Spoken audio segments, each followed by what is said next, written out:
Stań, posłuchaj, bo to jest bardzo ważna wiadomość.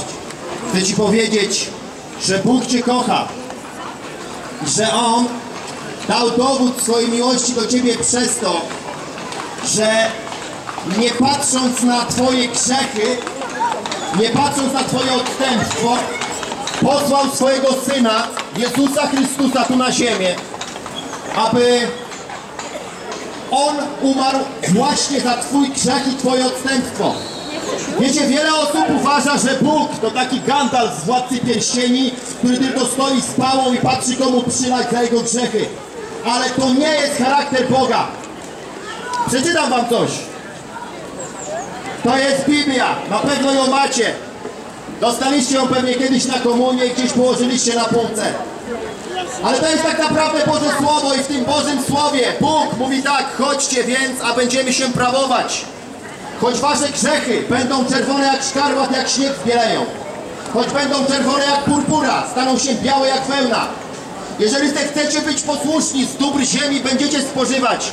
Lecz jeżeli będziecie się wzbraniać i trwać w uporze, miecz was pożre. Ludzie na ziemi dzielą się na dwie kategorie. Na tych, którzy uwierzyli w niezasłużoną przychylność Boga, którzy uwierzyli w to, że Jezus umarł za nasze grzechy i że jesteśmy usprawiedliwieni za darmo, z łaski, z niezasłużonej Bożej przychylności. Jest druga grupa ludzi, która mówi sobie tak: olewam ten temat, Boga nie ma, albo nie interesuje mnie Bóg, albo ja sobie poradzę kiedyś, jak stanę przed Bozią, jak umrę. Ale prawda jest zupełnie inna. To ten czas tu na ziemi jest czasem, kiedy każdy człowiek musi dokonać wyboru. Albo przyjmie Jezusa Chrystusa jako ofiarę za swój grzech, albo odrzuci to i skończy w piekle. Wiecie, ja mając 17 lat zabiłem człowieka. Trafiłem do więzienia z perspektywą odbycia 25 lat pozbawienia wolności. Wyszedłem wcześniej z różnych przyczyn, za łapówki, za różne inne rzeczy.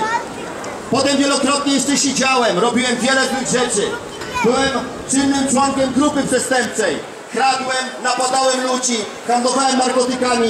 Sam byłem narkomanem i 3-krotnie umierałem od kokainy. I kiedy poszedłem po raz kolejny do więzienia, spotkałem Jezusa Chrystusa. Nie religię, nie historię, realną osobę. I On, kiedy przyszedł do mojego życia, On mi powiedział, że nigdy nie stanę na sąd, jeżeli uznam, że On umarł za moje grzechy. Ja w to uwierzyłem, oddałem Mu stery mojego życia i On absolutnie zmienił moje życie. Spotkanie z Jezusem jest możliwe dla każdego człowieka. On mówi w swoim słowie: kto pragnie, niech przyjdzie do mnie i pije, a z wnętrza jego popłyną wody rzeki żywej. Dzisiaj ze mnie płynie życie, nikogo się nie boję i niczego się nie wstydzę. On uwolnił mnie od wszelkich nałogów, kompleksów, w ogóle od całej starej natury. Starej, wypaczonej, popapranej natury, która służyła diabłu. Może nie jesteś takim grzesznikiem jak ja, może nigdy nie skrzywdziłeś nikogo, ale chcę Ci powiedzieć, że Bóg zna Twoje serce. On wie, ile w nim jest nienawiści, zazdrości, samorealizacji i prób samoudoskonalenia się. To wszystko są grzechy, czyli chybienia celu. To Cię oddziela od Boga. Ale wystarczy, że powiesz: Boże, ja się nadaję tylko do tego, żeby mnie zutylizować. Ja potrzebuję Ciebie. Wtedy On przyjdzie do Twojego życia, tak jak przyszedł do mojego. I poznasz Go osobiście. I On Cię uratuje. Wtedy narodzisz się na nowo i staniesz się obywatelem nieba. Dzisiaj o 18 godzinie będziemy w tym namiocie na Równi Krupowej głosić Ewangelię. Będziemy w imieniu Jezusa uzdrawiać chorych. W takim razie, jeżeli Ty widzisz to w swoim sercu, jeżeli widzisz potrzebę przyjścia, to przyjdź ze swoimi grzechami, ze swoimi chorobami, ze swoimi demonami. Wyjdziesz bez grzechów, bez chorób, bez demonów.